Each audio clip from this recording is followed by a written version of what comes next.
the three substances are all pervasive, then when they change in one place, they should change elsewhere, because their substances are not distinct.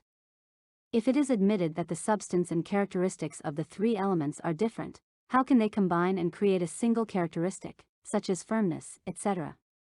They must not be able to create a single characteristic when they combine, because then their substance is no different from what it was prior to combination. If it is claimed that the substance of the three elements differs but the substances, since there is no difference between substance and function. Also, since the three substances are all pervasive, then when they change in one place, they should change elsewhere, because their substances are not distinct. If it is admitted that the substance and characteristics of the three elements are different, how can they combine and create a single characteristic, such as firmness, etc.? They must not be able to create a single characteristic when they combine, because then their substance is no different from what it was prior to combination. If it is claimed that the substance of the three elements differs but the characteristics are the same, this is self-contradictory, because you claim that substance and characteristics are the same. Substance must be like character, obscurely one and the same. Character must be like substance, obviously threefold. Therefore it cannot be claimed that three elements combine to form a single thing. Also, the three elements, sativa, etc., are all distinct, while mahat, etc., are all synthetic, compounds of the three elements. Since the particulars and their compounds are the same, they can be neither one thing nor three.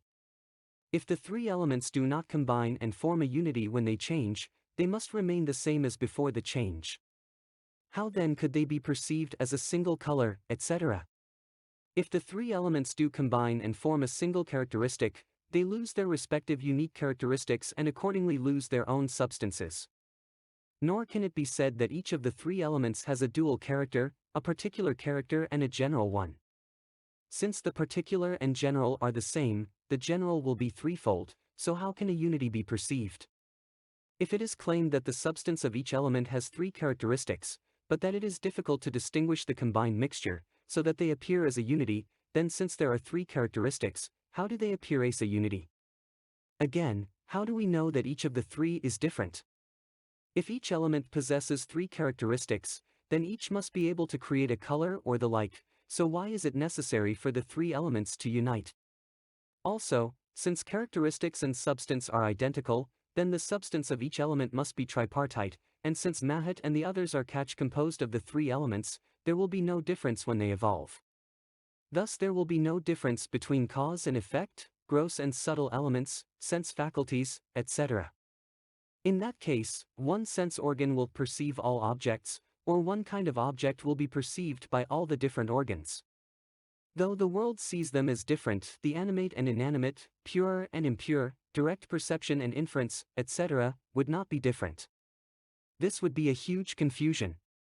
Therefore the real dharmas of the Sankhyas do not exist, although false notions and speculation take them to be real. The VaiSesikas believe in many categories, padartha, such as substance, dravya, which really exist and which are known by direct perception.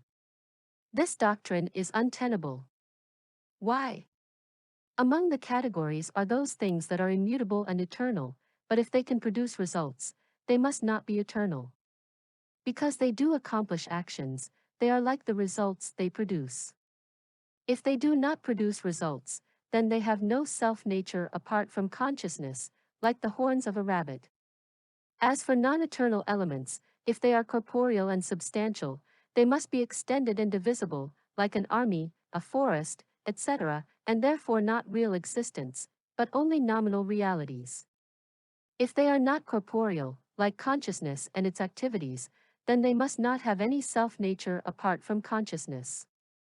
Moreover, the four elements of earth, water, fire, and wind in their doctrine should not be included in the category of corporeal substances, because they are not contacted by bodily organs, as solidity, fluidity, heat, and motion are. And the solidity, fluidity, heat, and motion that they grasp should not be included in the category of non-corporeal elements, because they are contacted by bodily organs, just as earth, water, fire, and wind are. Earth, water, and fire are visible to the eye as green form, etc. This is acknowledged as being green form. Therefore, there is no real earth, water, fire, and wind apart from solidity, fluidity, etc., and no one really sees such things as real earth, water, and fire. Also, in the category of substance there are things that are eternal and corporeal, but since they are corporeal, they must be like gross earth and therefore not eternal. Non-corporeal dharmas among these categories that are sensed by material organs must be corporeal, because it is admitted that they are sensed by material organs, just as earth, water, etc., are. Also, non-substances such as qualities, etc., must not have distinct self-natures apart from consciousness, because they are not categorized as substances, like the son of a stone woman.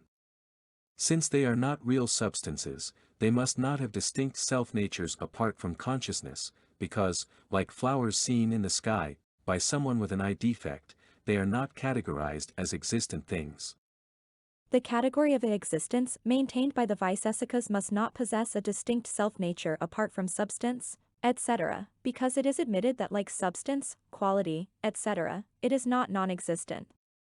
If existence exists apart from substance, it must not really exist, because it is admitted that it differs from substance, like things that absolutely do not exist. If existence is not non-existent and has no separate nature of existence in turn, then why do substance and so on have to have separate natures of existence? And, if there is a separate nature of existence apart from existing things, there must also be a nature of non-existence apart from non-existing things. If this is not so, how can the former be so? Therefore this nature of existence is mere false speculation. Also, it makes no sense to be attached to nature of substance, quality, and action that differ from actual substance, quality, and action.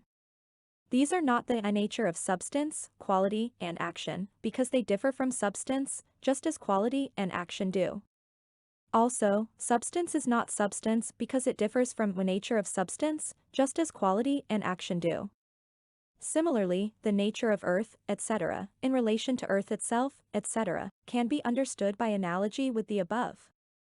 Just as the nature of substance, etc., is not distinct from substance, etc., must not be distinct from the nature of substance, etc. If there is a nature of substance distinct from substance, then there must also be a nature of non-substance distinct from non-substance. If the latter makes no sense, neither does the former. Therefore the issue of identical and different natures is mere supposition. The category of union, samavaya, of the VaiSesikas definitely does not exist, because it is not categorized as being one of the dharmas that exist, and it is like a thing that absolutely does not exist. They claim that substance, etc., is known through direct perception, but we have demonstrated with reason that they are not real. How much less real is this category of union that they admit is not known by direct perception? Even if they establish that union is known by direct perception, it still does not exist, for the same reasons given previously. In fact, the 9 categories such as substance are not known through direct perception as really existing things apart from consciousness, because they are admitted as being objects that exist in the same way as the hairs of a tortoise. Conversely, the knowledge that has substance as an object is not included in the direct perception that perceives the self-nature of substance apart from consciousness, because this knowledge arises from the convergence of fictitious dharmas, like the knowledge of qualities, etc. We can say the same about all the categories, up to the category of union. It is not included in the direct perception of the self-nature of union apart from consciousness, because it too arises from the convergence of fictitious dharmas, like substance, etc. Therefore the categories of substance, etc., held by the VaiSesikas, are mere speculations based on false notions. For the great Lord, etc. According to one doctrine, there is a great, self-existent deity whose substance is real and who is all-pervading, eternal, and the producer of all dharmas. This doctrine is unreasonable. If something produces something, it is not eternal.